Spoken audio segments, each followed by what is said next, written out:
Welcome to Comfort Topic number 2. This will be my third installment of On the Fence. And in this video, I'm going to do two things. I'm going to talk about Native Americans and alcohol, and I forgot what the hell the other thing was. Fuck. Okay, well, if I remember it, I'll make a fourth video. I'll go back and check my other thing. So, alcohol. Let's talk alcohol. And I am definitely on the fence.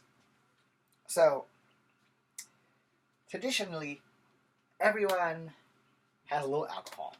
And it doesn't matter if you're black, if you're white, and if you're Native American, everyone in America. And I can't speak for other countries, but in America, I can't really speak for the First Nations in Canada, but in America, Native Americans have been totally duped by alcohol. In fact, it's been the biggest poison in the Native American tribes that has led to spousal abuse, spousal murder, child rape, all kinds of other stuff that I'm not exactly sure if I can even say here on YouTube.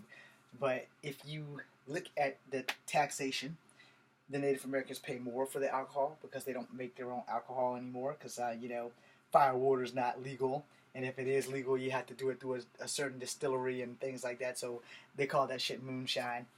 Moonshine is also something else that Native Americans are also hooked on. And all these other jumbled things. And this is why I'm against the fence. A few years ago, I was watching a documentary on how the poor populace of the Native Americans, why they leave, why there's no teachers, why they move into the cities and try to get jobs because they have nothing but poison going on in the tribes. And those poisons are alcoholics are all over the place. They have alcohol everywhere and they have no escape. So most people leave the tribes because of the alcoholism. They leave the tribes to go look for sanctuary, to find homes, and a lot of them have lost their kids due to CPS coming in because the parent, one of the parent or the other parent is an alcohol person and they're abusing the child. And 9 times out of 10, they displace the child and take them out of a Native American home and put them into a non-Native American home. And in some cases, when they do that, the non-Native American home is twice as bad, if not worse, than the Native American home that they came from. Henceforth, NARF has been working against putting that shit and letting that shit happen. And a lot of other Native American places have been like, no, we need to put the Native American kids on a different home in the reservation. It doesn't have to be in the same reservation, although it would be preferred to be in the same tribal reservation. They need to put them in a safer environment.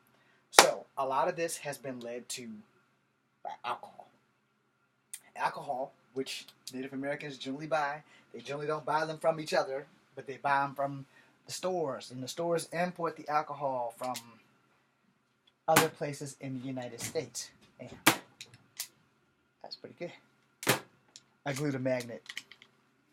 Anyway, so when you're reading these things about alcoholics, and then you watch a documentary about alcoholics and tribal stuff, and how the tribal nations, they have 1 in 15,000 people in tribes, not one single tribe, but in tribes, that 1 in 15,000 are suffering from some kind of alcoholic addiction or alcohol abuse, or someone has been a victim of an alcoholic rape, or an alcoholic murder, and some shit like that. And the tribal laws are different versus the regular laws, which is why you have tribal police and everything like that. And we'll make another video about that another time when I do go Google more facts about tribal police.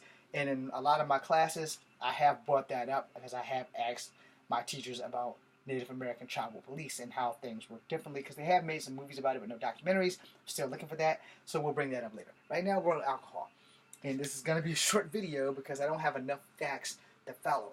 But what I gave you is factual in the documentary that I seen, which name I can't remember, but the alcoholic population of getting Native Americans drunk as fuck and keeping them down and keeping them not having any help to fight alcoholism and stuff like that has conflicted in about 40% of the tribes. I would like to say it was higher, but I could be wrong. I would hope that it was lower, which would be great, but for the most part, in the documentary that I seen, which is like 4 or 5 years ago, maybe longer.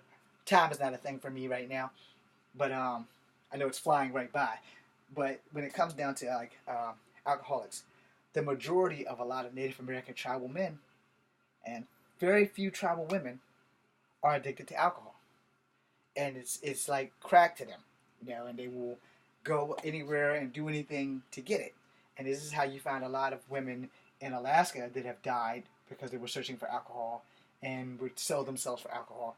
And it's the same thing up and down the eastern and the western seaboard with certain tribal women who are addicted to alcohol and would sell their bodies for alcohol. And then the men would get the alcohol and drink it, beat the women after all their hard work and give them some of the alcohol, but they would drink most of the alcohol.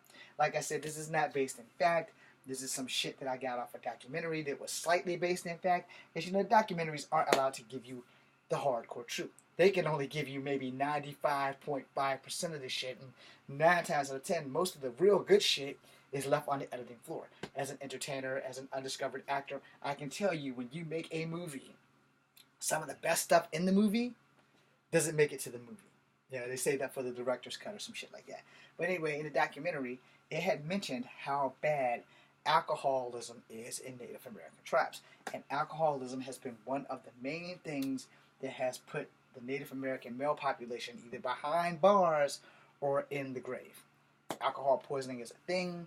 Native Americans don't have a lot of hospitalage, so that's another reason why they have to have casinos to pay for the hospital bills when people don't have health care and they can't be treated in the tribe and they have to come to a regular hospital, which is highly in price. Therefore, you see where we're going, and that is why I am on the fence. I'm on the fence for the simple fact that we don't have a way of making sure that Native Americans can enjoy their alcohol without becoming alcoholics or addicts. And until they can figure that out, it also goes back to building why a lot of the Native Americans lose their money, because they get money, they get a check from the casino, and they go waste it on alcohol or at the casino. So again, I'm on the fence. This is James Williams Jr. Come family number 2. Be seeing you.